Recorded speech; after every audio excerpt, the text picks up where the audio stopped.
man. Mo Sports Talk, live from the StreamYard.com app. Got the three-man weave going. Chris and B-Mo. Shout out to Mook. Safe travels, my brother. It is October the 11th. Do I have that right on my calendar, fellas? That is correct. Affirmative. That is correct. Right. That is Who's correct. born today? Oh, man. Let me go ahead and break down the top birthdays of the day. First off, we got our boy Rikishi with the birthday. Hendo, turning 55. I thought he was going to say some random football player. No. I can, but they didn't make the cut. Next on the list, we got our boy TJ Watt for the Steelers. Okay. Got a fat contract for his birthday. He's a lefty too, Dave. Yes. Matter of fact, we got another lefty in the building. Hendo's boy, our boy Mike Conley Jr. with the birthday. Yeah. Okay. Turning 29 years old. We got the greatest of Cardi B. Okay. And what do you get her for her birthday? Like she's a multi-millionaire. Like that's a good question. I have you go no grab idea. the construction paper and act like your children did it. Well, yeah. Another baby. Wow. That's all I think of. And last on the birthday list, Dave. I'm pretty sure he has all access. Matter of fact, I'll give you one hint. You already know who it is. The USFL is still paying him. The greatness of Steve Young's birthday is today. Legend. Yes, all access. Highest tier access for the great Steve Young. He had deceptive speed in the 90s, y'all. He did. Y'all know why. Well, after Josh Allen last night with the scrambling white quarterbacks, there's a few of them. Steve Young is the 90s, and I guess Fran Tarkenton would be the 80s, the 70s or 80s version. Okay. Cool. Yeah, about the 80s.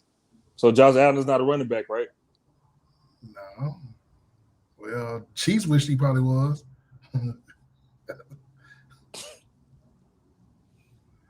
Let's go to break. All right. We're going to be right back. Let's take a break. Now. What are we doing this week? What are we? Can we in 5? Yeah. We're week 5. We got a game tonight, but we got week 5, and then we got week 6 recap. Oh, week 6 picks, actually. Very good. Let's take a break. Let's get right to it. Mo Sports Talk, live from the StreamYard.com app. Bengals have not scored on an opening drive this season. Only 7 first-quarter points. Catch is made and taken out to the 18-yard line by the rookie out of LSU, Ja'Marr Chase. Burrow on second down. With time, can't find anyone. And now he fires downfield to Ja'Marr Chase. He's got it. Wow. And takes it all the way for a Bengals touchdown. 70 yards from Burrow to Chase. Wow. The effort that he has as he continues. He's all the way, almost on the sideline, and then doesn't stop for Joe Burrow. He sees his man scrambling, says, I've got to help him out. Thanks, Lindsey. Second down and 6. Burrow complete. It's Chase. Picks up a first down and still going. Into Green Bay Packers territory. Until you finally figure out how to stop it. And I think the Bengals are looking for that play offensively to attack the Packers. Second down and 10. Oh! On the deflection, it's pulled in by Chase. No whistle. No one blew the whistle. And Chase is inside the 10 to the end zone. Touchdown! 75 yards. Now, we'll check in with Bill Vinovich, see if he was ruled down. Ruling on the field that Leonard is down by contact at the 39-yard line. All right, he was ruled down by contact, so it's coming back.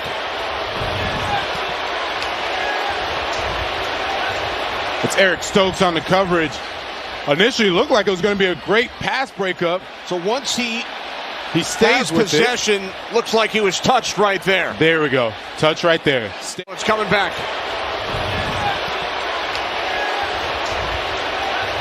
It's Eric Stokes on the coverage. Initially, it looked like it was going to be a great pass breakup. So once he stays with possession, looks like he was touched right there. There we go. Touch right there. Stays with it. Play clock winding down. Burrow on 3rd and 6, looking for Chase, made the adjustment, and makes the catch for a Cincinnati first down at the Green Bay 17-yard line. For always throwing that ball as a nice teardrop back shoulder. That was Cincinnati versus Green Bay. Yes, it was. Scorching that secondary. Mason Crosby.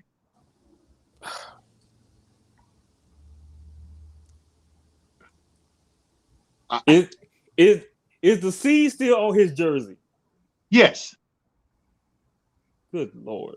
Well, he had this in Detroit 2 years ago. He missed like 3 game-winning field goals or go-ahead, and then he kicked the game winner. It's not like they're going to cut him. Nah, because ain't nobody Nah, else they out don't there. cut him.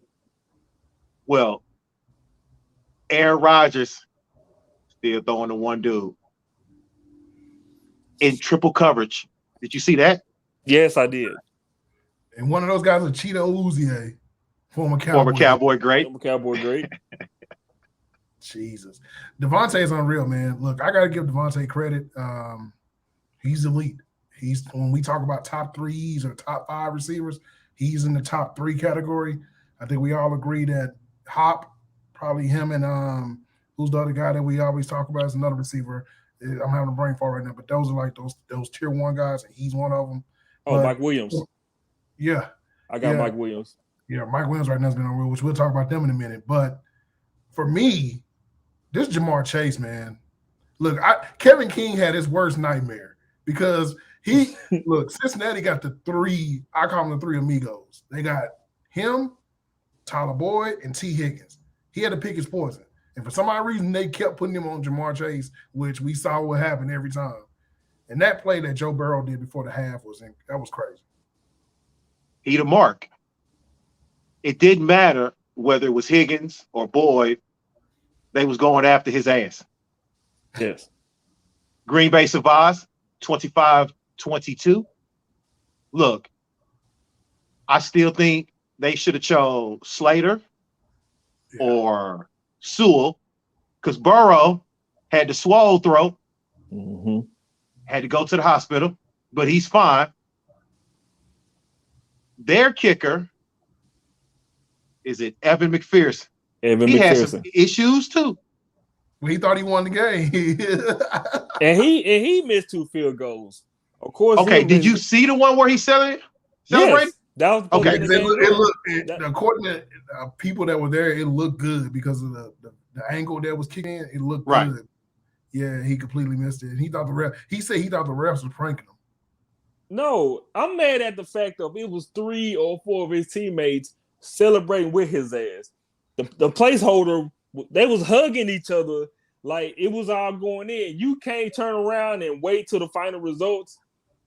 Like that had to been like that's my favorite Black of the weekend, man. Like Evan McPherson. When you a kicker, you think it's gonna go in all the time. But you already missed one already as it was. Like you not gonna doubt and make sure this time, the second time around. Yep. He thought he was good. Yeah, I know, because he jumped in his place his own that were hugging the hell out of each other. Yes, Kevin King. Yes, he does think. Yes, he does. Yes, he does. Yeah, and he was highly touted too. I remember he was like a 1st-round pick. They thought he was a second. I think he was like in between the 1st and 2nd. He was like a touted, sort of like calling like he could be a steal. That was horrible, but I got to give Green Bay credit. They won the game when look, Cincinnati is a good team. I think they play hard, they're fast. That offense, when everybody's healthy and they get a few linemen, they're going to be a problem.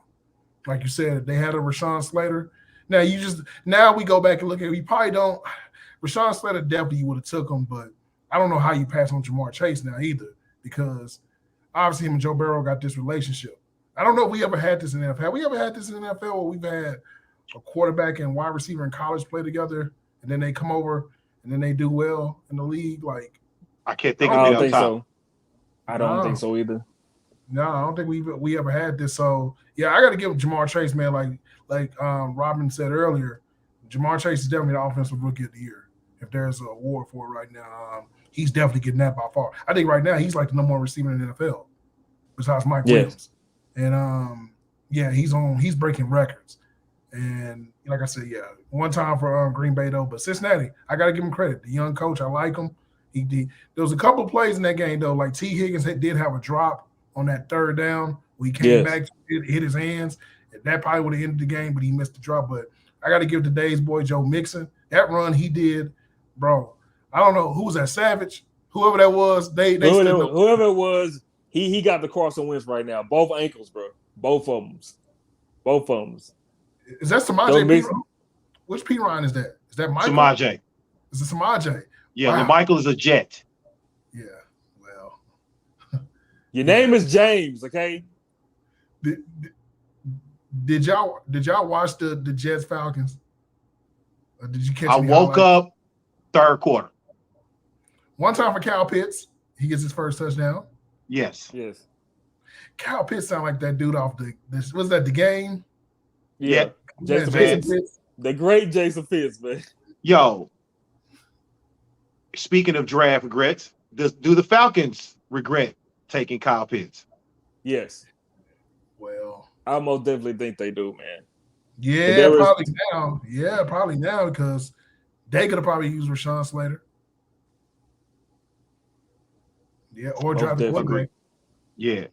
Speaking of Mike Williams, and probably my opinion, the game of the week, the Los Angeles Chargers. Cleveland. Come on, y'all. Don't do this to Cleveland. We're not doing it to Cleveland. They're doing it to themselves. Okay. Yes, Dave, like you said, they did score 42 points. They did. Where did you find fault in the loss? This defense is overrated because I'm gonna use a narrative here, and I know it sounds crazy, but if I went back and watched that Cowboys versus Chargers game, right? The Cowboys don't have this all-world defense that we seem to think that Cleveland had on paper, and Cleveland gave up 49 at 47. home. Was that at home? No, that was on the road. It was on the road. It was in LA. And Dallas did the same thing, and they only gave up 13 or 14 or something like that, or 17. 17. So to me, like, man, it just where's this defense that we talked about in Cleveland? Because everybody talked about, oh, they got the offense, they got 95, you got Denzel Ward, you got all these guys, and man, you gave up 49. Look, man, I know Justin Herbert's the truth. Baker, we can't blame Baker for this game, but my God, you got this running attack. You need to keep the ball out of their hands. But, hey, it's Cleveland. What do you expect? Twitter wanted to blame Baker Mayfield. Baker Mayfield's wife told them all to shut up. Well, I think we overrated the defense. Okay. Clowney taking his usual spot on the sideline. He was not there. 95 was in and out the game. And where are their linebackers? Who are their linebackers? I'm going to pull up while you keep talking. Let's see. Because they let Austin Eckler run roughshod over that defense. Yes. Okay. But I think we overrated their defense. I think the offense is what it is. Okay. People say they missed Jarvis Landry, but they still scored 42 points. Okay. So you ready for this defense? Yes. We'll just go real quick. So we got Myles Garrett, Malik Jackson, Malik McDowell, Jadeveon Clowney is out, of course. So Joe Jackson, Miami great Joe Jackson. Linebackers are Mac Wilson, Anthony Walker, and Sione Takataka. Ah, he's over there? Yeah. Not a playmaker amongst them. Not at all. And then your cornerbacks, your secondary, which is not bad. You got Denzel Ward. He's Ronnie good. Ronnie Harrison Jr. Yep. Which is a good. John Johnson III, which is a good. And Greg Newsome. And they got Greedy Williams as well. I think their back five are good. Well, Greg Delpit doesn't even start on this team. Wow. I think he's hurt. No, he's not hurt. Oh, he's not hurt? Yeah. He just trash. Sounds like a regrettable pick there. Man. Yeah, this team is, look, man, I I don't want to brag about the Chargers, but I still think the Chargers are the best team in the AFC. I said it before the season. I just felt like this team, if Mike Williams is giving you this, that's scary because Keenan Allen is going to get the double teams. But now you got to assert yourself to where you got to say, we got to worry about Mike Williams. Jared Cook is over there doing his thing, y'all. Jared Cook is over there. I'm going to say that again. Jared Cook is over there doing his thing, y'all. You mentioned Austin Eckler. Rashawn Slater, I think the steal of the draft. Not naming Michael Parsons. Yeah, man, this team is good. And Justin Herbert, man, he's, we got them tiers of quarterbacks. He's almost at tier, like he's almost in my top 10. I think he may be in my top 10 right now. If I did my top 10 list right now, he's just good. He's just so good. Yeah, he's very good. Threw 5 touchdowns yesterday. Jesus. Connected with Mike Williams on a deep one. Mike was just running by himself. Okay. A lot of butt naked touchdowns too. Oh man, that's ridiculous. Njoku did the same thing to the Chargers defense. Yeah. But see, my problem is this. If you told me Nick Chubb had 161 yards, if I'm not correct, right, 160 yards? 165. If you'd have told me that, by the way, I think the Browns are the only team in NFL history to score over 40 points, not have a single turnover, and over 500 yards in total offense and lose the game. And lose. That never happens. Like, that can never happen. So, yeah, it is what it is. The Browns are who we probably think they are. They're not I don't know. I don't know what the Chargers are going forward, but I think if this team stays healthy, they're dangerous. I don't know if there's a team right now. Maybe Buffalo is the only matchup for them in the AFC today. All right, let's get to Buffalo. Yeah. 38-20 over the Chiefs, who fall to 2-3. Patrick Mahomes threw his 6th interception of the season. They lost Clyde Edwards-Helaire to a sprained knee. And they throwing it to 2 dudes. And now they're easier to defend because they're impatient on offense. If you cannot run the ball with 2 high safety, what is your problem? I think the problem with them is, again, we always say how these teams and how these coordinators and everybody get too cute. And you think like your namesake alone just gonna get you through everything.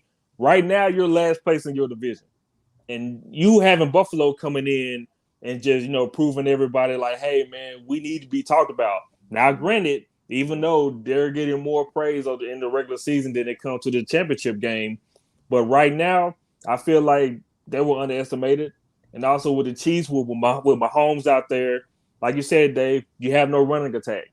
I mean, you get Josh Gordon, that's good. That may help, maybe, but also at the same time, you're still throwing interceptions. You're still throwing ill-advised passes. You're sitting up here running all these pass plays just to satisfy Patrick Mahomes, thinking he's going to be your savior. Look, the defense is ass too, and that defense is not helping anything. You know how many wide open passes those receivers had? I'm talking about, I seen Josh Allen throwing beautiful long passes to Emmanuel Sanders twice, and to everybody else on that wide receiver depth chart, like Tyrann Mathieu getting pissed off at his safety mates. I seen Tyrann do this at least 5 times over that game. He's like, the dude's sick of that shit because that's how much they can be. That defense is terrible. The defense is bad. I'm glad Buffalo exposed them even more so toward Mahomes throwing these interceptions and just after they're doing what he wants to do. Stop the no-look passes. Stop the sidearm passes. Like, try to get back to the basics or whatever that you need to do, but something has to give here. You can't be bad on both sides of the football going against a Buffalo team that has more to prove than anything ever since week 1, since they lost against Pittsburgh. Well, see, my thing is this, and I believe it was Darby or one of the guys brought it up. Clyde Edwards-Helaire was supposed to be the balancer for the offense, right?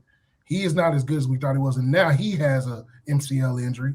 And not only does he have an MCL injury, Dave, you mentioned they only throw to 2 people. Tyreek Hill now has an MCL injury. Mm-hmm. And, yeah, I mean, for Buffalo, and shout out to Paul mentioned they're the number 1 offense and defense in the AFC, I think in the NFL in general.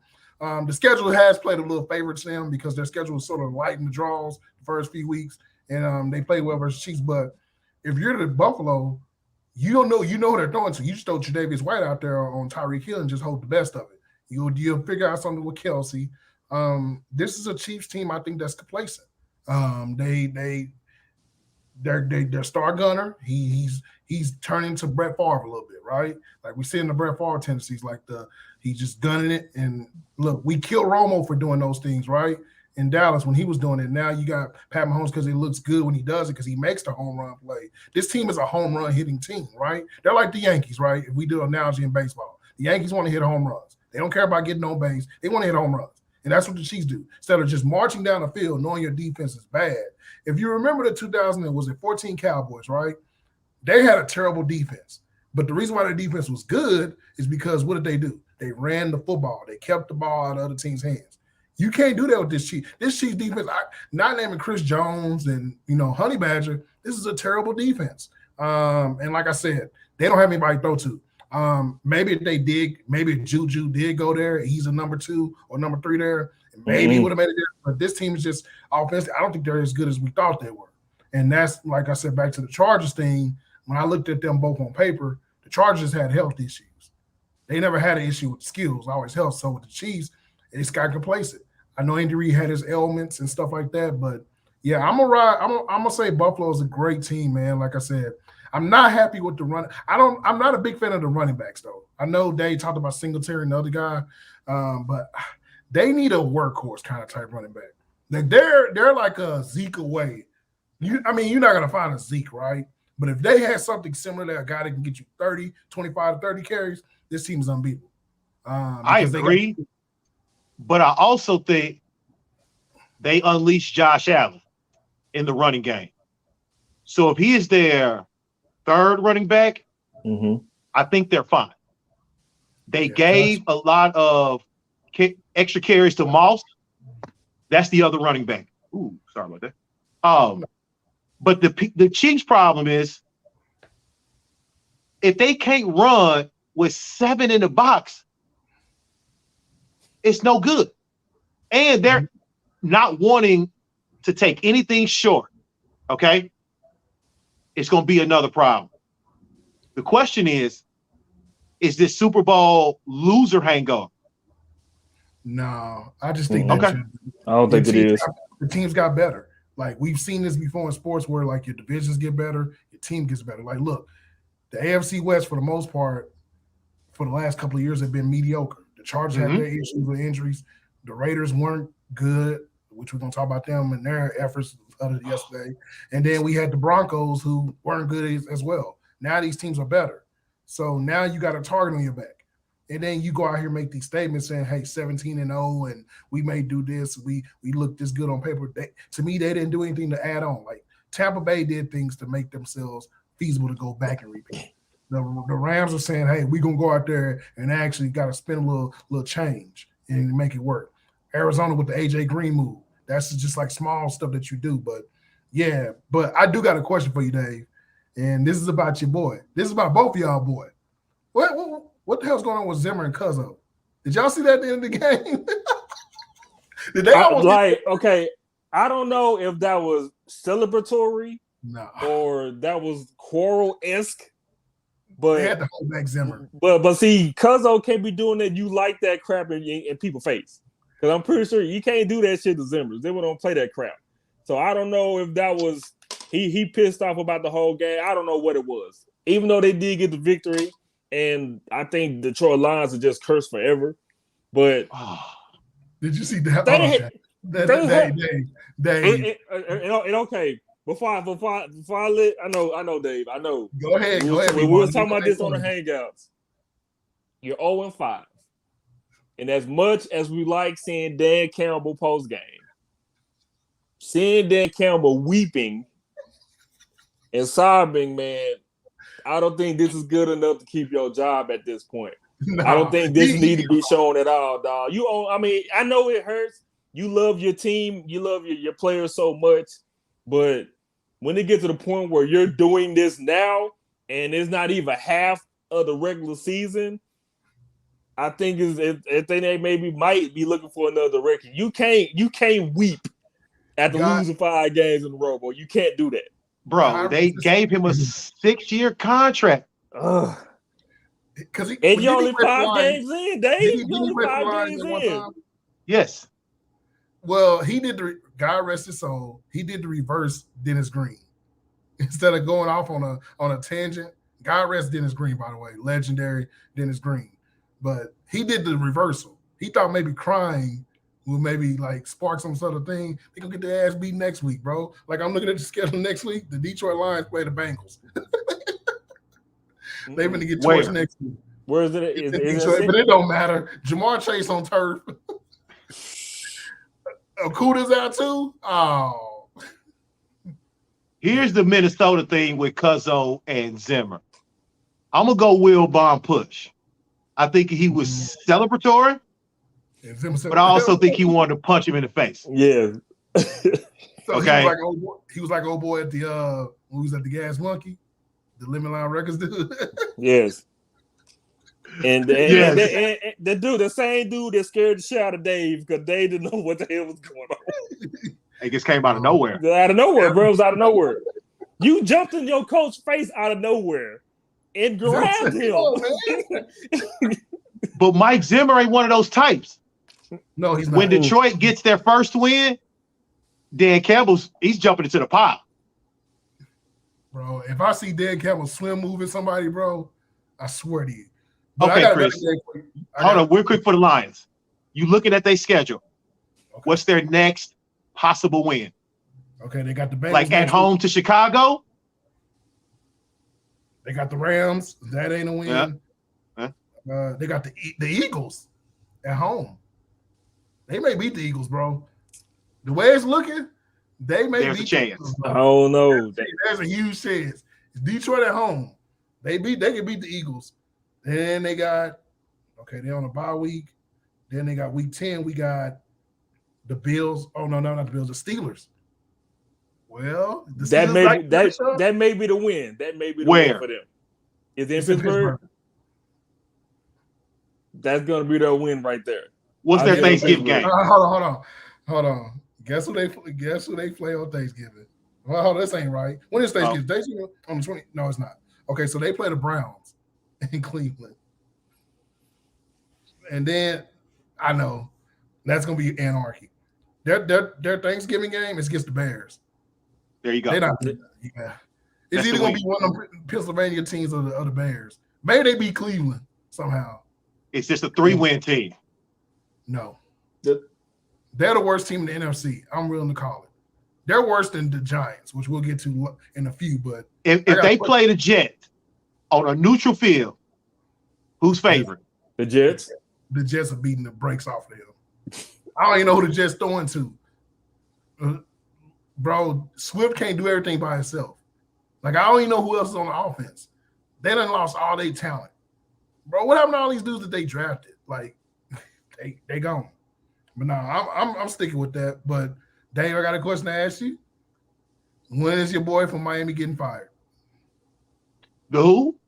Miami Dolphins. When is he getting fired? Our boy Brian Flores. Damn. Bro, 45? Okay. He was a defensive guy. That's what I'm saying. I understand the quarterback frustration. But your defense, they was picking on Xavier Howard. Bro, they got, so when we talk about tandems, right? And BMO brought this up one day. The Dolphins arguably have the best tandem in football, if you think about it. Arguably. When we're talking about Byron Jones and Xavier Howard. Xavier Howard was getting torched. And I don't know who the third corner is. Antonio Brown was just running by himself the whole game. Yeah, he was getting cooked by Antonio Brown. Okay. And it was short and deep. It was non-discriminatory. I just wonder if they give him one more year to figure out the quarterback part. They are a zero threat on offense. They got to trade. Look, if Houston comes calling, I would trade Houston right now 3 first-round picks for Deshaun Watson, I'm sorry. Deshaun Watson's 3 first-round picks. If everything's clear. Okay. I'm trading the form for him. You have to, Dave. Tua is not the answer. Look, you want to talk about regrettable picks? Tua's not the answer because he's always going to be hurt. which we'll talk about in that Cowboys game. We got a guy that's up for extension out this year. He ain't getting one. But the Dolphins are bad. But like you said, their defense, they spend all this money on their defense.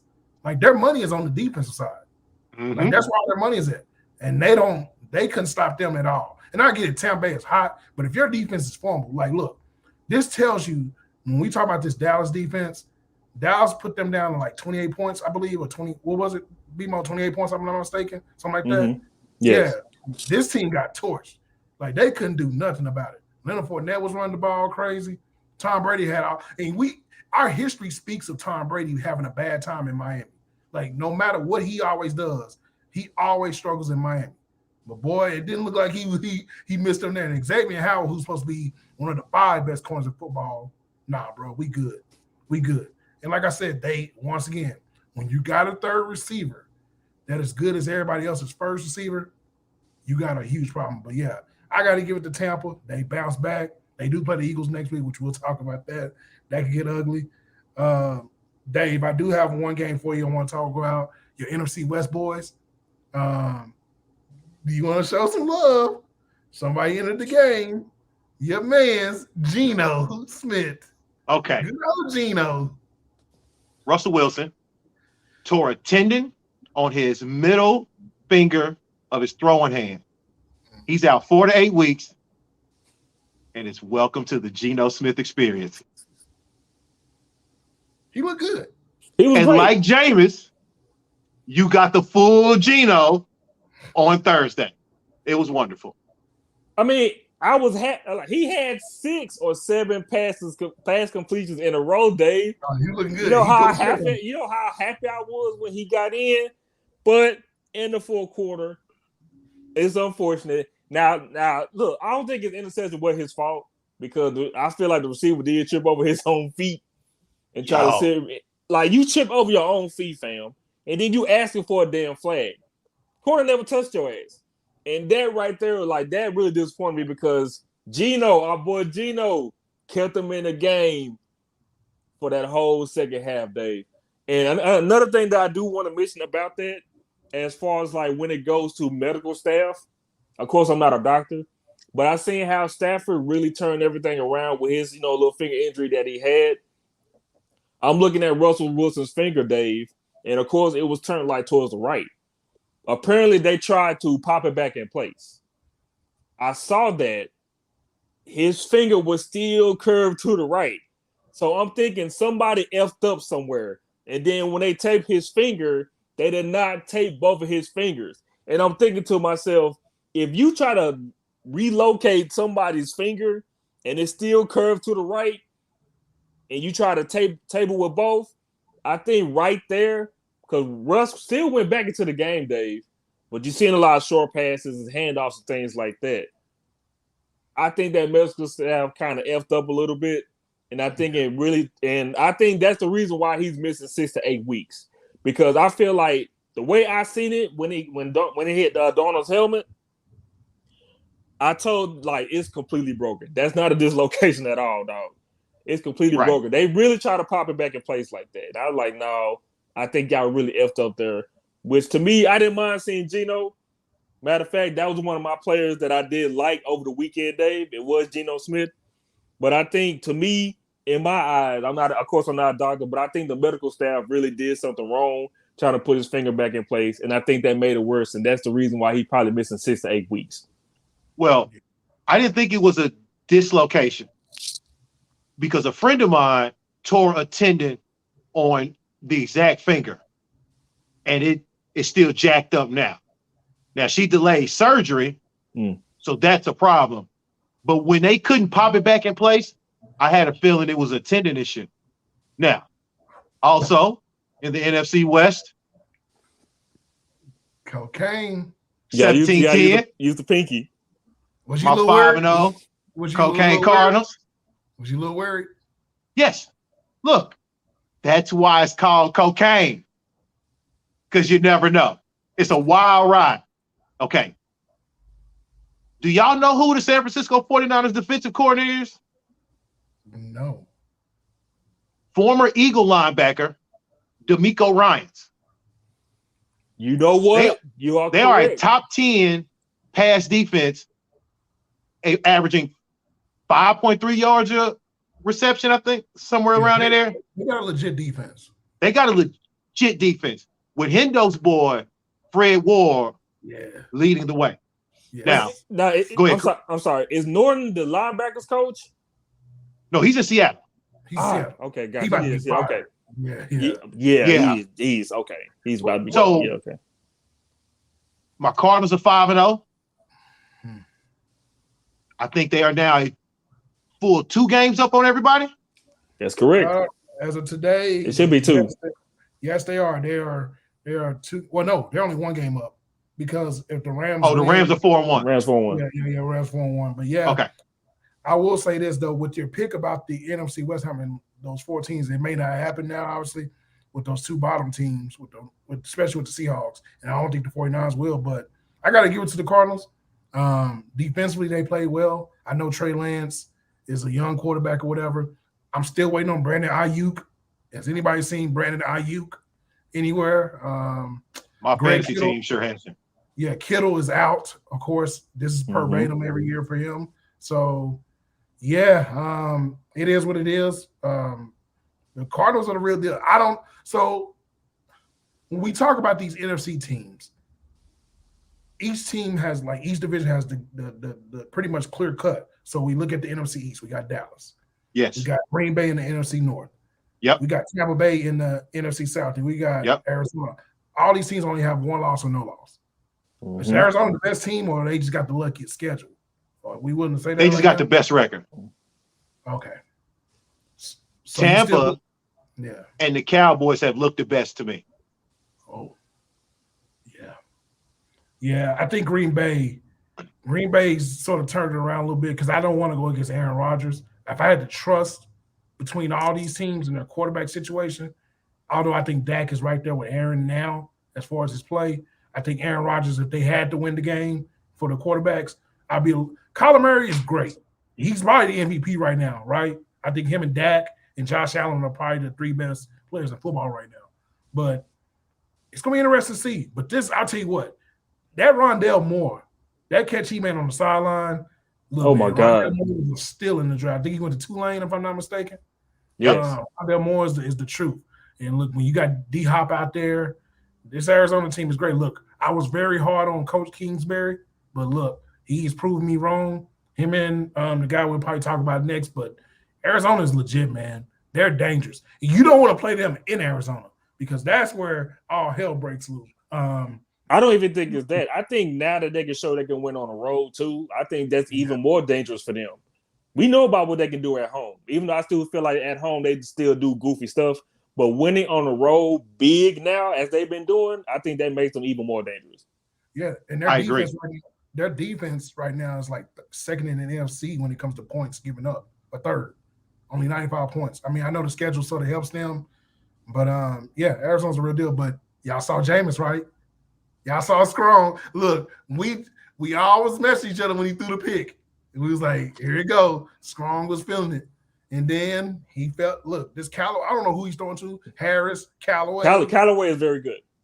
Yeah, they were throwing to everybody. Good, man. Kamara looks good out there. But look, we talk about the Miami Dolphins trading all these picks for a quarterback. Washington needs to be on the phone. Look, your defense is not good. You're in the same situation as Cleveland, minus you don't have the offensive talent that Cleveland has. Even though I like Gibson, McLaurin is a true wide receiver 1, I think, in my books. I think that Washington's going to have to get a quarterback because this defense is – I like Chase Young, but the defense is a little overrated. They gave up 33, bro, to the Saints with no outside talent. They gave up 33. And I know you can debate how they got to 33, but now Taylor Heineke, was it Heineke, if I'm not mistaken? Yeah, bro. Heineke. If Atlanta says, hey, we want a second-round pick for Matt Ryan, I make the deal. In RB. Today. You got to figure out something. There's some quarter, like I'm trying to think on the market right now. Can y'all give me a quarterback? Like somebody, I think Matt Ryan will be the one feasible one. Yeah, I think he's the only feasible one right now that they can trade for. Like, look, second and fourth. You're in a situation right now where The NFC is not looking as good as we thought it would be for the West and certain teams. You can still get in the playoffs if you just win. The Cowboys have been doing great, but all they can change if you beat the Cowboys when you play them. So my thing is you need a quarterback, bro. Like, they're a team that's going to struggle because they don't have a quarterback. So I get But back to the defense. Yeah. We talked about this in the preseason. Can you name any of their back seven? I mean, Not at all. Collins got torched. He got torched on the play. He looked lost. They got the cornerbacks that are pretty good, but yeah, you're not talking about like star players. I think everything was based on Chase Young. I think Chase Young was supposed to be this Myles Garrett, Von Miller, everything that we wanted him to be. And look, he had a great play against Jameis. I think he got that strip sack, if I'm not mistaken. He did. Yeah, so he had a great play, but man, you give up 33 to the Saints, and you supposed to see like a team like Dallas and Kansas City, where the defenses aren't supposed to be that good. They give up 33, they still probably win. We be like, okay, cool. But the Washington football team, their whole identity is the defense, and they do a poor job. Look, Gibson needs to run the ball 100 times. Keep the ball out the you know what I mean? Like, figure it out. You got enough offensive talent. You may not have the best, but I like McLaurin, I like Gibson, but nah, they got issues. They need a quarterback. I don't know what they're gonna do. They better figure it out because they need a quarterback. Somebody got. They thought that they could duplicate the 2012 Giants. No. And just build from the defensive line. No. It's over. No. When you play elite line, like the Cowboys or some team like that, you're not gonna be able to do all this extra pass rushing. Like, look, Carolina is finding out the hard way, as we see. You can have the greatest defense in the world, but if you can't score, you're in trouble.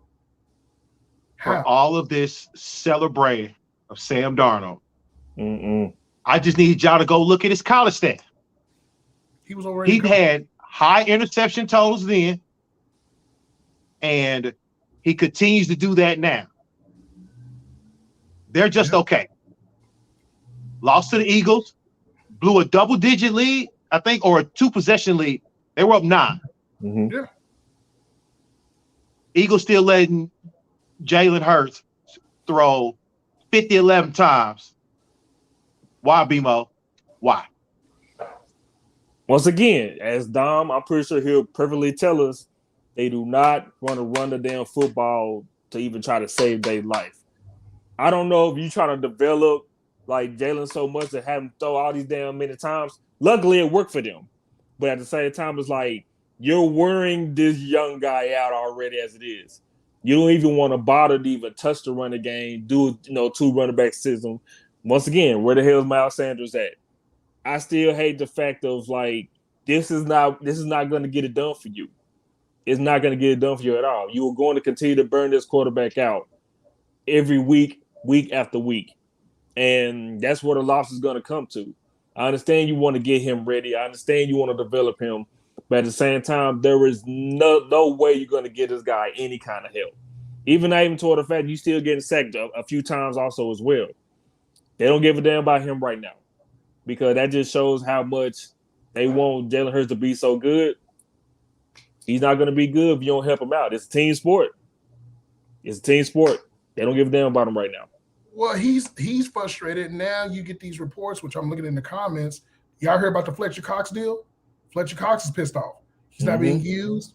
And to me, it's like, you're talking about, y'all know how I feel about Fletcher Cox. I've always said I think he's one of the best D tackles in the league, if not the best. Look, man, if I'm one of these teams, maybe not the Cowboys, because I don't think the Eagles will ever trade the Cowboys, but if I'm one of these teams like Arizona or somebody that's really going to make a run, I'm calling. Like, what do y'all want? Y'all want a first? Look, I'm willing to give a first for Fletcher Cox right now. Chiefs. Yeah, Ooh, yes, most definitely. If the Chargers want to keep bolstering up that team, do it. Cleveland. Cleveland has all this cap space all of a sudden. So, yeah, but, yeah, the Eagles, they got to win, which is good because, look, they're in a weird position right now. Do you rebuild? Because you don't know what the NFC is. I think we sort of know now that Dallas, unless case injury happens, they should win this division pretty handily. But you just don't know because if Dak gets hurt, everything changes again. It's an open division. Me and Dave were on Twitter talking about this, and I was talking to a couple of Eagles fans, and I said that the issue I had with the Eagles was I like Devontae Smith. You guys, I raved about him when they drafted him. like Rieger. I like their wide receivers, but I always said each three of those guys, Quez Watkins, all of them, they're like number twos on a good team. Or threes. I know Devontae's doing great, but he's great on a bad team. I want to, like, to me, they say, well, I say, go get Julio. You could have gotten, if you're telling me Atlanta only got a trading, they swapped the second round pick and they took a fourth for 2023. Why didn't the Eagles go do that? Because my thing is this: if you want Jalen Hurts to develop, you need to put a veteran around him, like a Julio Jones. A good example is when Dallas had Dak, right? When they let Dez go, they didn't have a veteran receiver. They had Terrence Williams and a whole bunch of guys like Gallup. What did they go do? Trade for Amari Cooper. They got him a skill position guy. Yeah, the injuries were there, but you knew if he's healthy, it's going to help Dak. And what did it do? It helped Dak. See, to me, with Jalen Hurts, he doesn't have a big target. This team is very small when it comes to their skill position guys. And they don't use the tight ends like you think they should, which, by the way, this game probably shouldn't have been close because Dallas beat them with Dalton Schultz. They could have killed them with Goddard and Hurts. So I think it is what it is with the Eagles, man. We'll see. But this Fletcher Cox thing is crazy. Miles Sanders, I don't know what's wrong with Miles Sanders. Is he hurt? Do the coach not like him? Because I had high hopes on Miles. He's on my fantasy team, and I'm not getting anything. It's got to be the coach. So I got to give him some love there. All right, very good. Let's stay in the NFC. The second best team in the NFC? I say that I trust. That you trust? Now, I love my Cardinals. I think they may be the most trusted team. Agreed. Because their matchup, and I think BMO's going to bring this up, the Tampa game came down to a little weird, like, scenarios, like a weird, like, could have called a penalty, maybe something happens. Dak ain't thrown a football in about months, a year. From that point in the simulation, they still look that good. But like I said, man, I'm going to say it. I'm probably going to get killed for this. I think Trevon Diggs is the best corner in football, y'all. I know he's going to give up the home run play, but he ain't giving it up like that. Bro, I don't know if I've ever seen this before. Like, not like this. Like, I know Asante Samuel had a year. Richard Sherman had a couple of years where he had 7 or 8 picks. But I don't know if I've seen a guy do it like this, where you throw it to him, and there's a chance. He could have had like 3 picks in that game. He dropped one. There was one that was on the out of bounds where he caught it. And this boy is just making plays, man. Like, BMO, I'm going to give it to you.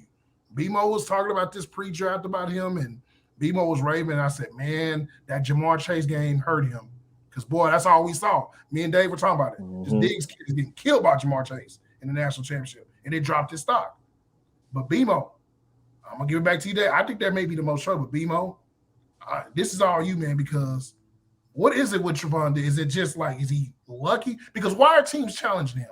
Like, after a while, you probably got to say to yourself, like, we probably shouldn't throw to him. And Dave brought up a coach, by the way. He was talking about, is that who I think it is? The Cowboys defensive, the DB's coach, the legend, the dreads himself, number 30. Al Harris. Yes, that's correct. I mean, I think teams now, of course, you see the 6 interceptions, which is towards the Cowboys record, by the way. He's on pace to break Everson Wall's record. Everson Walls had 11 interceptions in the season. I think with Trevon Diggs, I didn't drop myself on him after his rookie season because I still felt like he has a lot of potential there. You know, and we have seen this before, Hendo. It's just the fact that we never seen this from a Dallas Cowboys cornerback. That was the issue. And now that we are seeing this, and now it is also early, I do agree with you, Robin. Yes, to me, defensive player of the year so far. He may go ahead and get a clear-cut favorite. And now I think it's like 23 or 24% of passes going his way towards Diggs. They're still trying him. Yes, he would have had 3 or 4 interceptions. It was one where I think Glennon tried to throw the ball away, and Diggs was still jumping high enough. He still could have got that interception on his own. It was still unfortunate. Both his feet was out of bounds. Also with Trevon Diggs, he's a great tackler also as well. He's good at opening in the open field. When they try to run your wide receiver screen, your favorite play, Dave, I done seen him pursue and attack, and actually you seeing a corner actually pulling his arms out and wrapping up and tackling someone instead of all these corners right now. I just want to make the big hit. Diggs is a complete package. You can move them all on the left or the right side of the field. That is great to see. Also from last week when he went out for his load management and you seen how bad that secondary was. Trevon Diggs went out. I think he made a tweak his ankle yesterday. He missed one play, and was right back out there. Because I think what happened last week against Carolina, I think Trevor's like, nah, F this, bro. I'm just going to have to just play on his ankle right now. But luckily it wasn't so bad. But to me, no disrespect to Michael Parsons at all. Trevon Diggs is the most important player on the Dallas Cowboys defense right now. And I think it's going to stay like that for the rest of the season. Yeah, okay. He's said. He's a physical freak because he's like 6'2". Like, yes. Dave, I remember a few years ago when the Legion of Boom was getting into form, Dave would text me and be like, bro, they got two corners that are like 6'3". This is unheard of. Everybody's huge in the secondary. And then, of course, you had Earl Thomas, who wasn't as tall as everybody, but he was a hitter. And this defense reminds me, maybe not as like the names, but they hit. Like Malik Hooker's out there making plays. This J-Ron Curse making plays. Look, I know Anthony Brown is French toast out there half the time, but Anthony Brown, pick 6.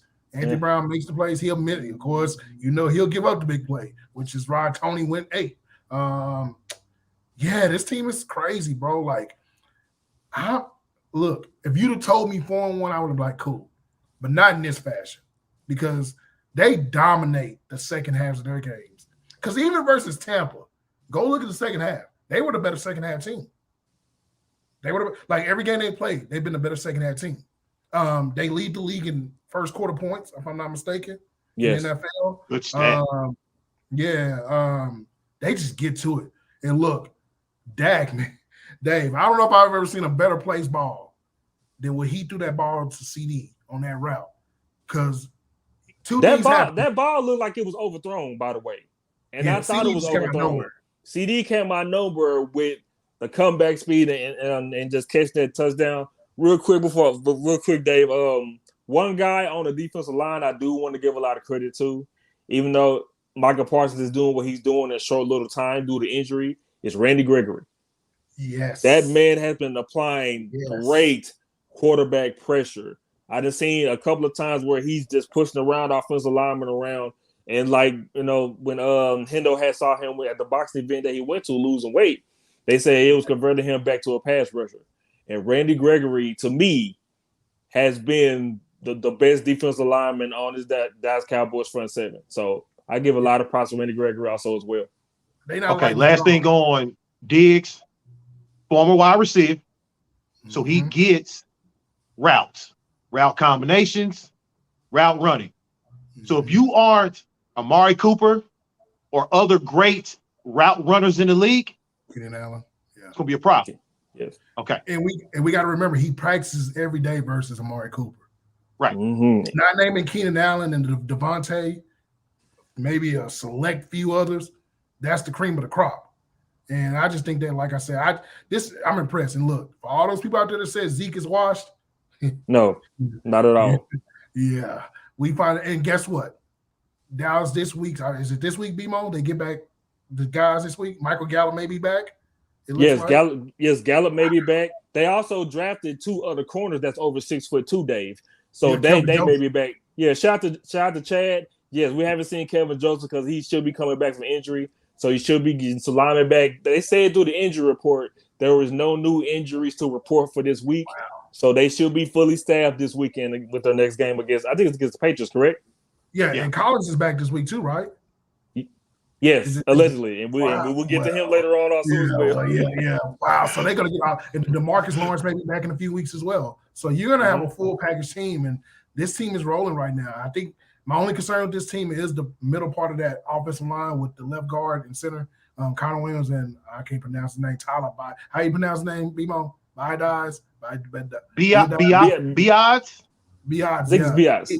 He had a bad snap. He's been getting ran over every game. So they'll figure it out. But boy, this offense is elite. Amari Cooper, I don't know what you do to Dallas.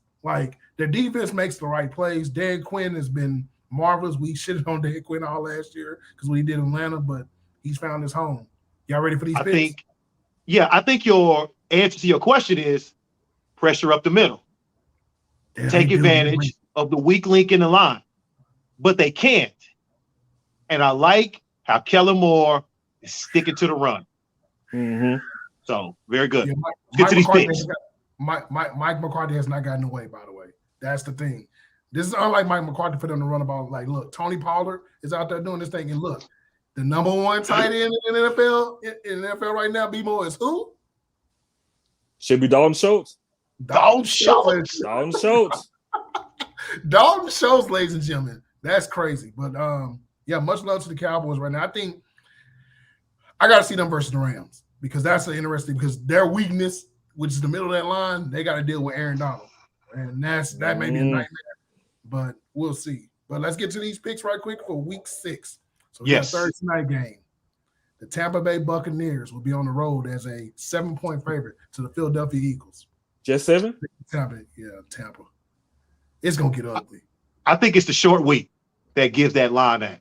Yeah. Otherwise, that's a double-digit spread.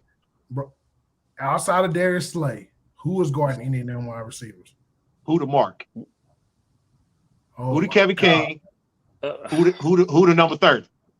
Jesus Christ. Okay. Yeah. All of them.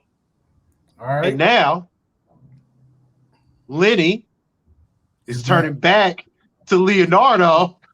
Yes. Fantastic. Yeah. All right. Back to the Dallas Cowboys. The Dallas Cowboys will be on the road to face the New England Patriots. Cowboys are a 4-point favorite. I'm going to take Dallas. I think that Dallas just has a lot of offensive talent. And I know Bill has had some good success against Dallas, but that was with Tom Brady. I don't know if Mac Jones has seen a defense this good yet. That named Buffalo, he's in trouble. And that defense, they're going to figure out something with the Cowboys run game. So I'm taking Dallas. I think Dallas wins big in this game. Yeah, I got Dallas as well. Give me Dallas by 10. Like that. All right. The Dolphins are a 3.5-point favorite. They're going to Jacksonville to face Urban Meyer, the fighting Urban Myers. Can this game end in tie? Yes, please. It needs to be. That's our And tie game. shame on you, NFL, sending these 4 inferior products across the pond. I pick a tie as well. All right. We have the Green Bay Packers on the road as a 4.5-point favorite to the division rival, Chicago Bears. I'm going to take Green Bay.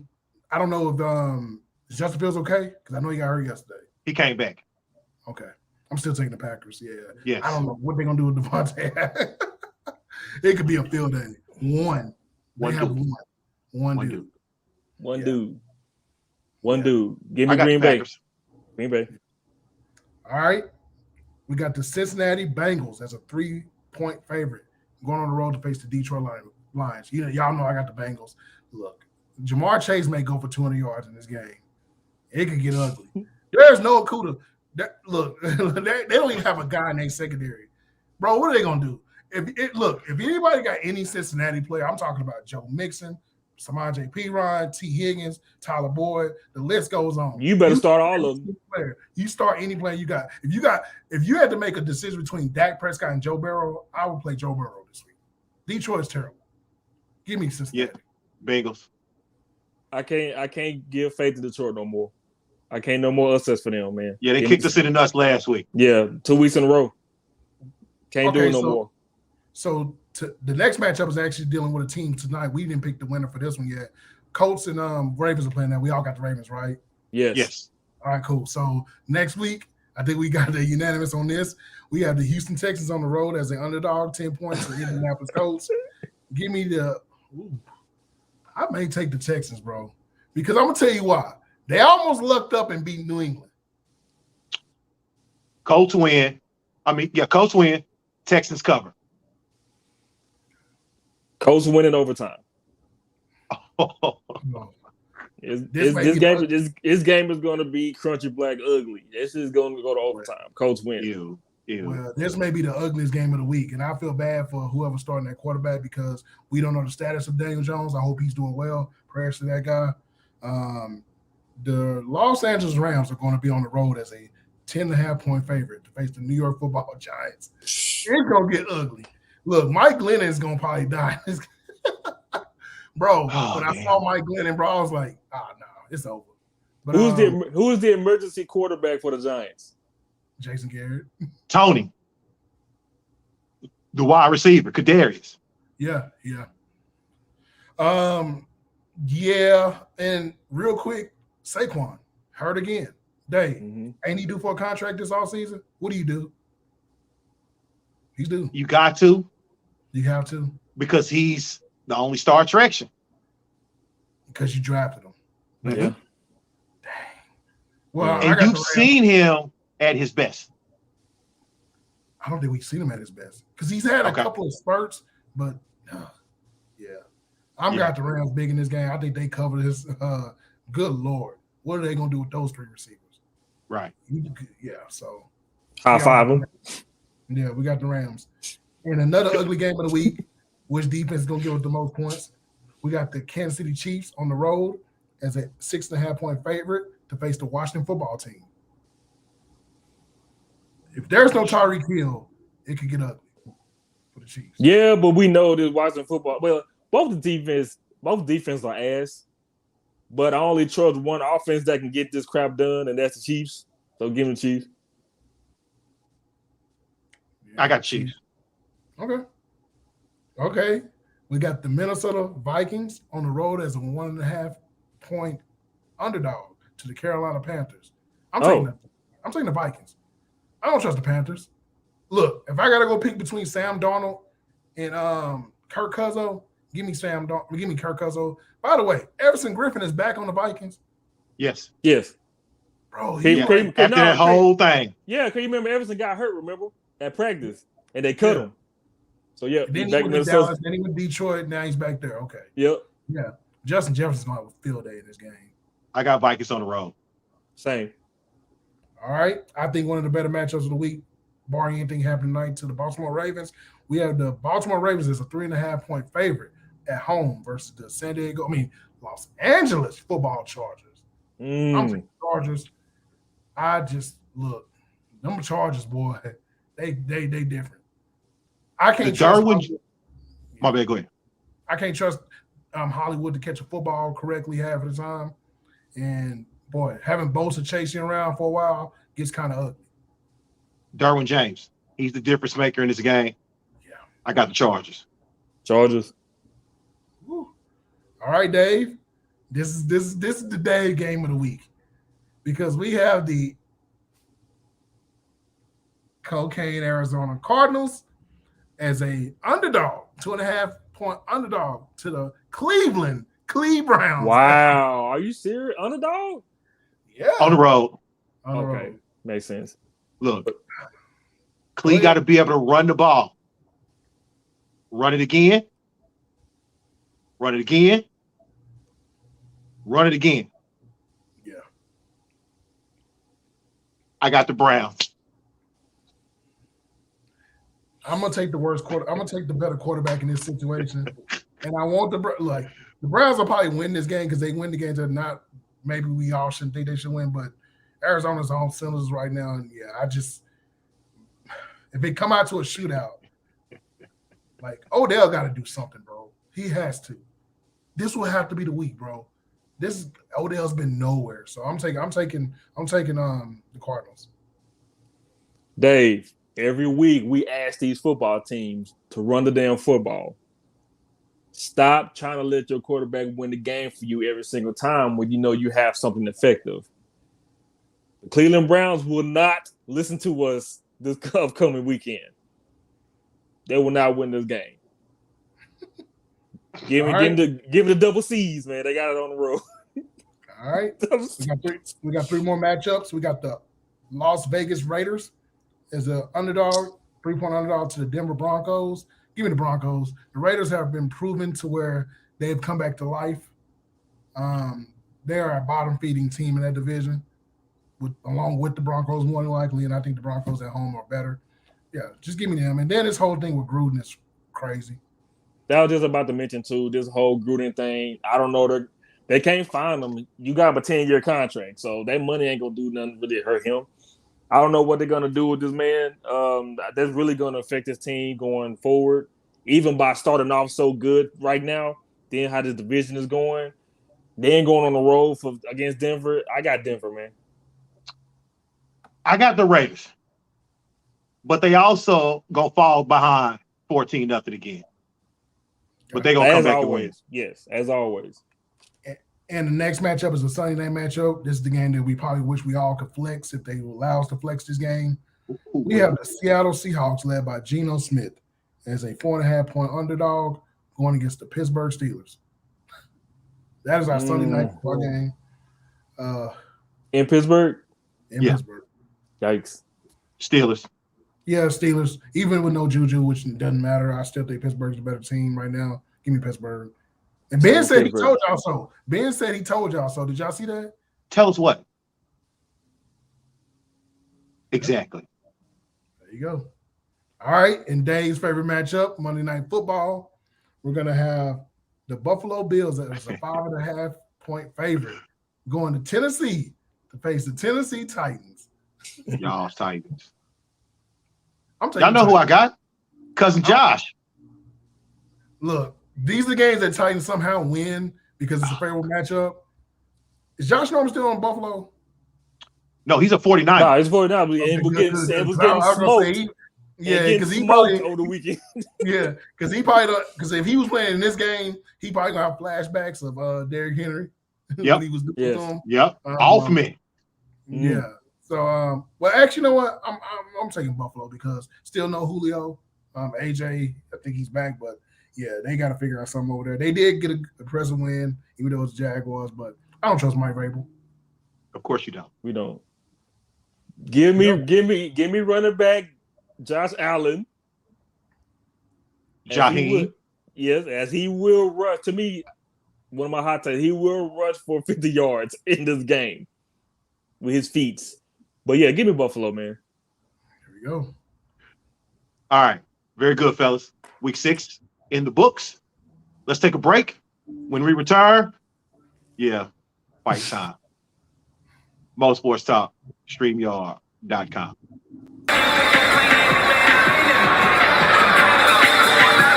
For from man to man the word was spread that the bold gypsy...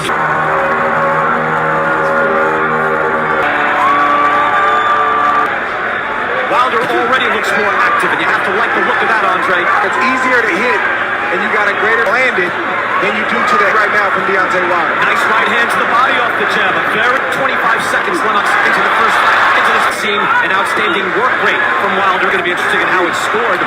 In that Fury landed a beautiful right hand at the end of the round, but Wilder was really getting the better of it there. Another right hand.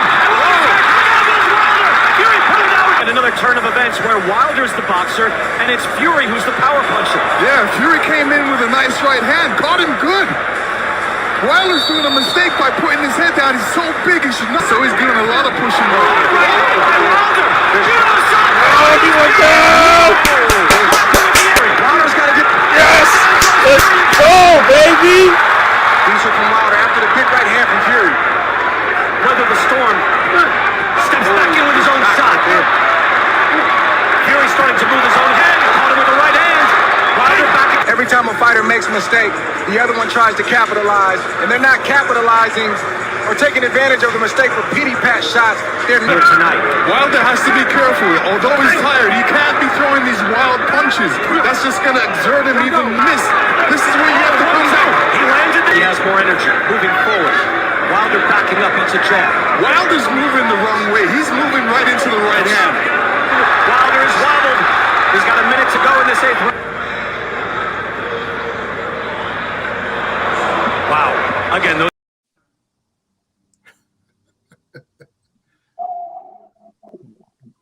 Jesus. Tyson Fury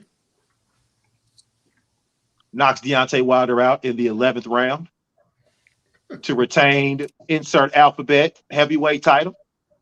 He improves to 2-0-1, which basically means he won the trilogy. It was a great fight, better than expected, but Fury once again proves he's the better fighter, the better boxer, the better strategist, just better overall. Yeah. We talked about this. would Wilder learn how to box? He looked a little better, but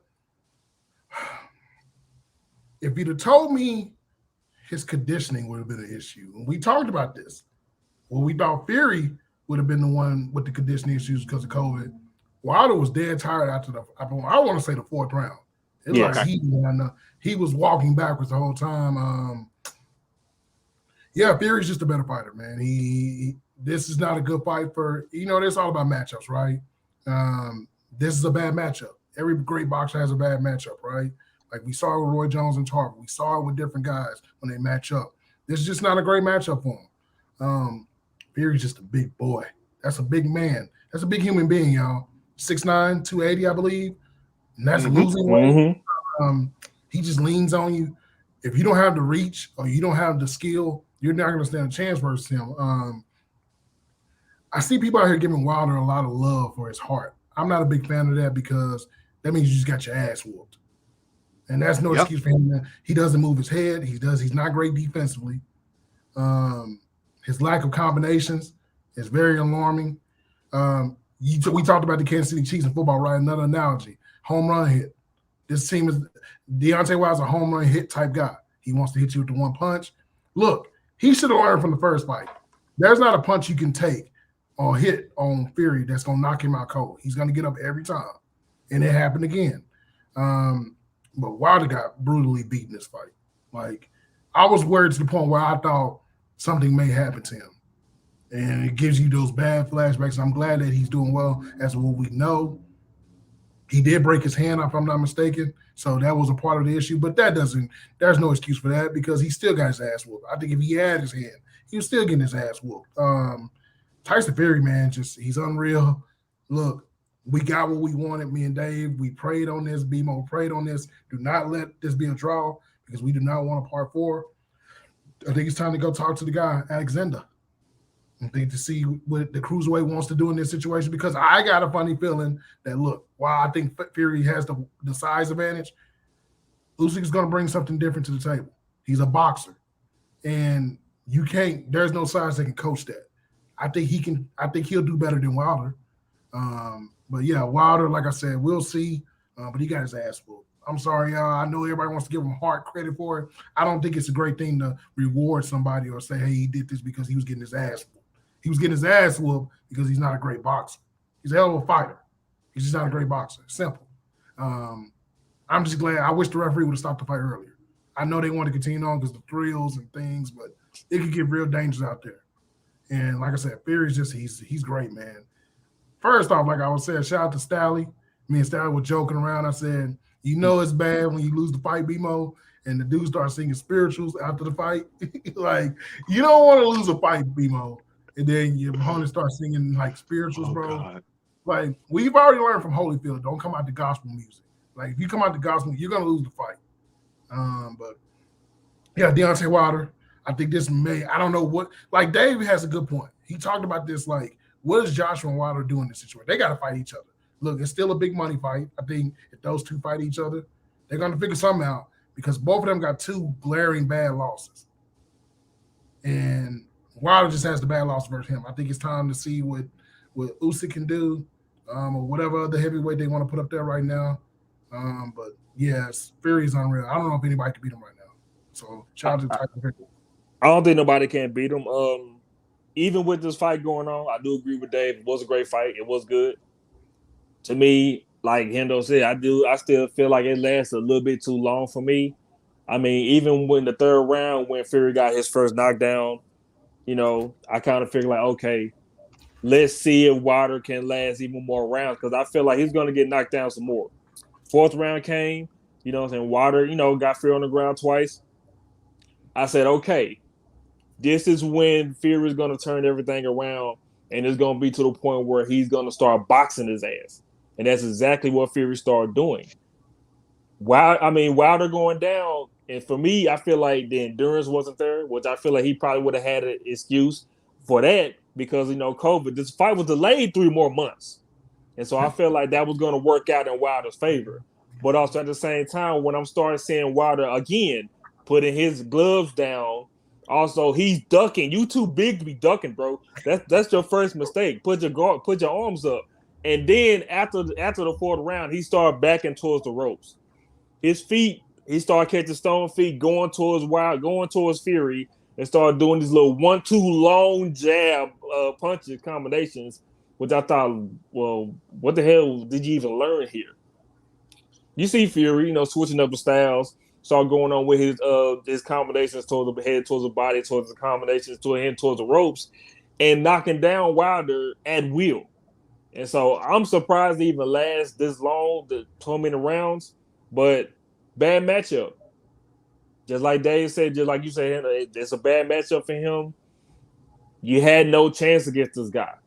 You're just not a boxer, just like Fury is. You're just going to have to just accept that. You're a knockout artist. You look for the home run play every time. When you don't get that, you're shit out of luck after that because you have no other strategy to do.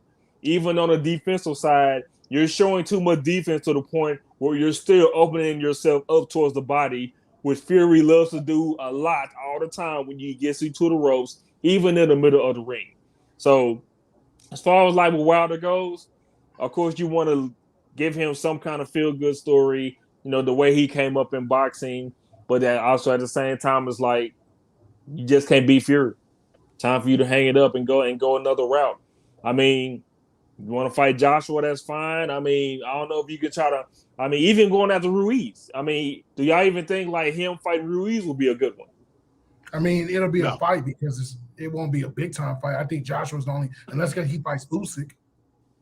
And then my thing is this. Why would he want to go fight Usyk, who's probably just as more skilled as Fury? He'll get his ass beat even worse. We good. We good, Brian. And I don't think what Usyk is this. We would have to see if Usyk can take the punch from him. And if Usyk proves that he can take the punch, then it's over. There's no chance. Wilder would get more. He would get even more embarrassed in this fight if he fought Usyk. So to me, it's just that, like Chad asked the question, who's next for Fury? It's got to be Usyk because I can't see a scenario where we're gonna have another Wilder fight. Ruiz don't want nothing to Fury. Come on, y'all. We already been through that. What's my guy over in New Zealand? I love him to death. Parker. He's not. Yeah, Joseph Parker. Joseph Parker gave him a good fight, but Joseph Parker's like he's top 5 maybe in their range, but no, it has to be Usyk. The heavyweight division is cursed. We have been cursed since Mike Tyson. And when I say that, and me and Dave talked about this before, when we wanted Tyson versus Holyfield, there was always some sort of like weird scenario. Tyson goes to jail, or Buster Douglas happens, right? Mm-hmm. And then we get the Holyfield situation. Riddick Bowe comes out of nowhere and just starts dominating. Tyson gets the belts back again, and then he fights Holyfield, and then he goes ape shit and he didn't try. He bit the man's ear off basically. And then, like I said, the heavyweight division has never been at one where we can have that dream super fight. Like the dream super fight that we all wanted was Wilder versus Joshua, as you would say, BMO. But the man he can't box. And look, I'm not the one to say that, but look, man, I've seen a lot of fights in my life. He's a guy that he just can't fight. He can't fight, man. And it's unfortunate. People say, well, he's had a great run. He's one of the best of his era. I disagree.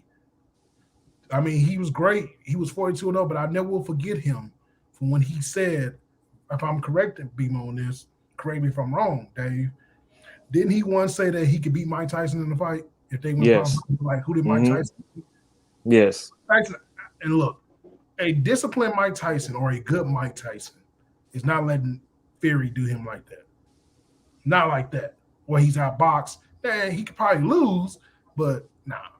He just got his ass whooped, man. And like I said, him, J-Rock Williams, Julian, Dave, he tweeting out the fight. Hey, man, I didn't know I lost 7 rounds to him. You lost 7 rounds, buddy. You're doing the same thing that one of the twins did. So you lost that bad. You just catching amnesia? Yeah, well, that's what it was. See, the problem is this, man. That's another story for another day. But yeah, it was a great fight.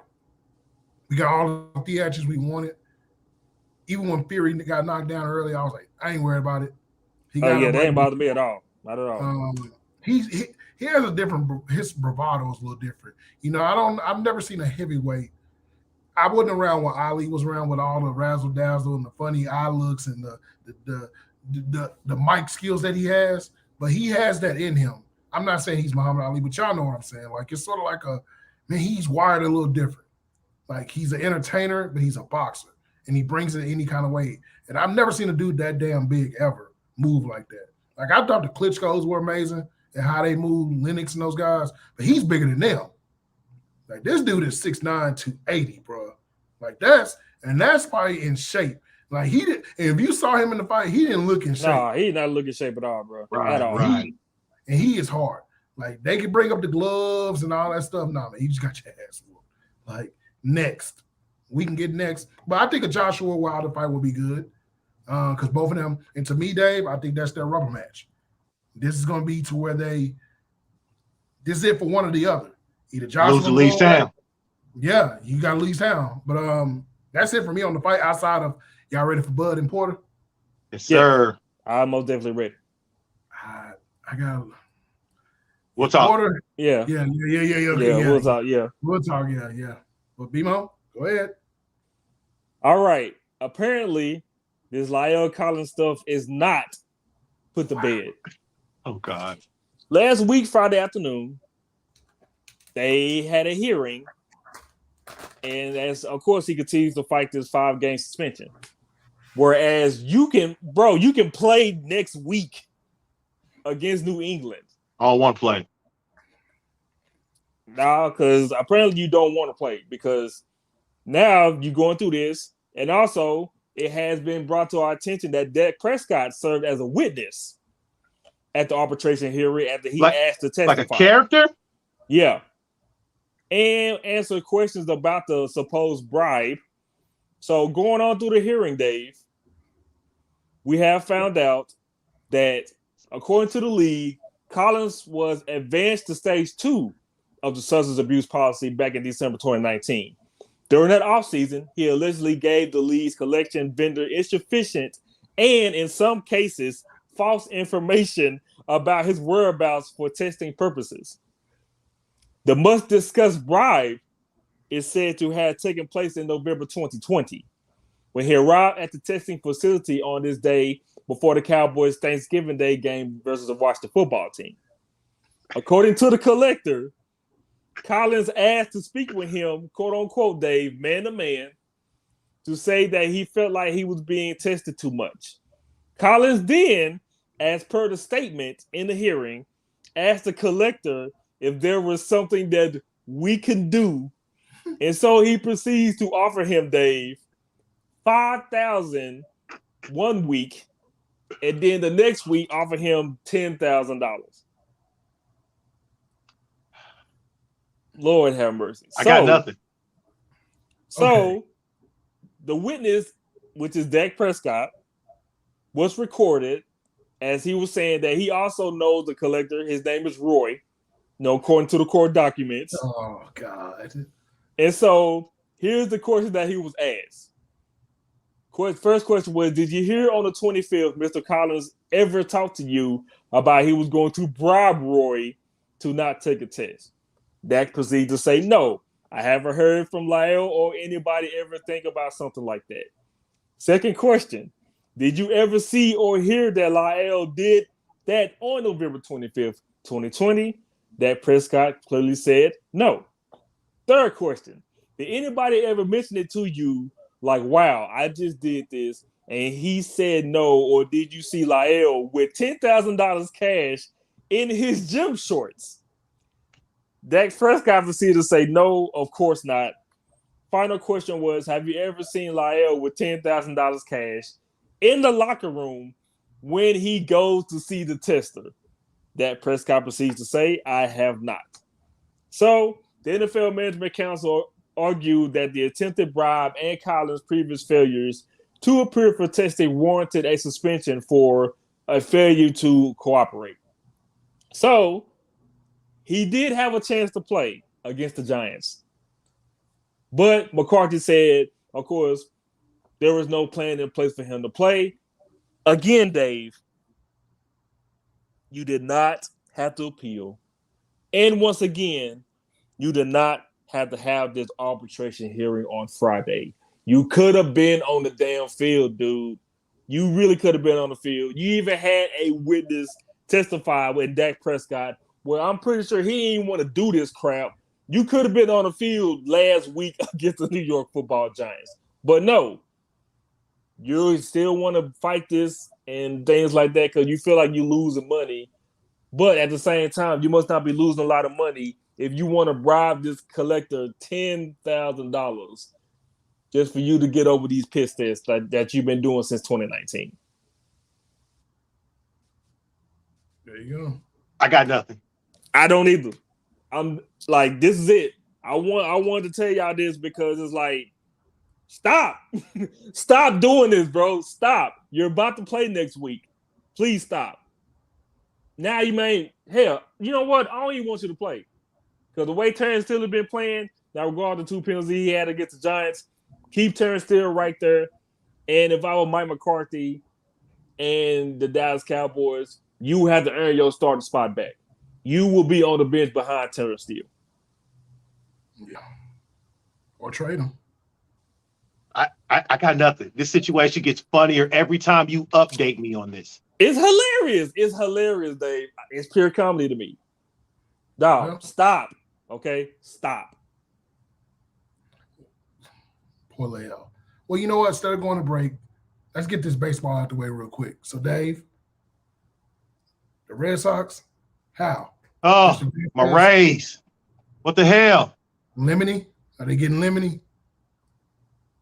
Nah, it's just, they lost their number one pitcher, Tyler G, early in the season during the Spider Tech fiasco. But, man, as great as I think that Kevin Cash is, Alex Cora, woo, fantastic manager, okay? And while we look at the Red Sox as a third place team, they still got Devers, X, JD. They got hitters and all that other narrative stuff. Red Sox, championship grit, all of that. It's a good team. Yeah, I just think that I think it's just a matchup deal. It's like what we're dealing right now with the White Sox and the Astros. It's just a bad matchup. The Astros are all cylinders. Even though the White Sox won last night, the White Sox have an issue in their bullpen right now, which is insane considering that we would thought, adding Kimbrel to that bullpen makes them the clear favorite. We love our mate, Liam Hendricks, of course. Yes. They're struggling. They're hitting the ball though, because Tim Anderson, I think he has a record now, if I'm not mistaken, in the playoffs. He's been hitting the ball crazy. Yes. He has like 10 or 11 hits already in 2 games. Like he's been on fire, but they just don't have it. The pitching is not there, and I think that this also, if they lose this series, they got to be the first on the line with Max Scherzer. All these guys that are out there, they got to be on line because they're in a tough situation. This Astros team is just playing, y'all. Bregman showing up. Leonard Fournette of Houston. Mr. Alvarez. Lefty Lenny. Yeah. Bregman.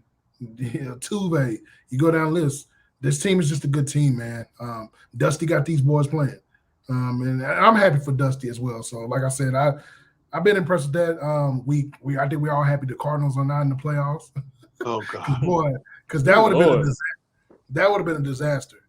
And Dave, what do we do about these Braves? Because look, when you talk, I'll tell you what you should do. In your daily fantasy lineups, just draft Jock. Good old Jock. He has been their entire offense in this series. Pinch hit, 3-run homer today. They go up 2-1. And we got 1-1 in the West. Scherzer going tonight. Advantage Dodgers. Yeah, and back to the Braves, like I said, they made the right moves. Getting Duvall, I thought was huge. Rosario, getting those guys. Me and you talked about this. I said those are sneaky moves because they didn't give up. Because any team would have lost to do like Acuna, they would have gave up. They'd have been like, no, but boy, could you imagine they want to work? And by the way, we got some maybe a possible rumor that may actually happen. San Diego let go of their manager. Do you know who's in the running? Who may get the job, Dave? I have no idea. Ron Washington, ladies and gentlemen, may get the job with the San Diego Padres. Now, remember, A.J. Preller and Ron Washington do have a relationship. That's right. So keep that in mind. And look, we all love Ron Washington. He's a baseball lifer. If they get him, I think that puts them over the hump. Because he's gonna get that team shit in them like that. I know that's cheesy, but a lot of shit with Tatis, I think he gets with the right mentor. Ron Washington's a good ego guy, and I think he'll be able to work that out. But yeah, one time for the Braves, man, because the Brewers, that gotta suck. That has to suck, right? That like it's this playoffs is about matchup. And like, look, I think the Dodgers got theirs under control. Your boy showed up, Dave Bellinger. He showed up. Finally. Cody B. Yeah, so yeah, we'll see. But great baseball playoffs. But BMO, do you want to hold the NBA stuff next week? You want to run it through real quick? Oh no, we're going for next week. Yeah, no rush. Okay, cool. Well, BMO, you want to close it out? Uh-oh. I do have something for you though. That's why I already started laughing because he already messing with us already. Thank you, Dave. Thank you, Hendo. Thank you, everybody, for tuning in. Shout out to our boy Chad. Shout out to our boy Darby. Everybody that's tuned in on YouTube, go to our website, mosportstalk.com. All episodes and all our segments will be up on our YouTube channel. Thanks for all our subscribers and loyal listeners that's been rocking with us 10 plus years, boys and girls. 10 plus years. And we will not stop. And hey, we're not Lyle Collins, okay? We're not Lyle Collins. No. Go ahead. No. Go ahead, Hendo. No. Well, I got something for y'all. So somebody told me this joke, so I'm gonna have to use it. Shout out to my man Pete for this one. So I got a question for y'all. What do a Rubik's Cube and a penis have in common? Answer. Somebody give me an answer. You twisted it, then turn white? You twisting curves? Nope. The more you play with it, the harder it gets. The following is a presentation of EA Sports.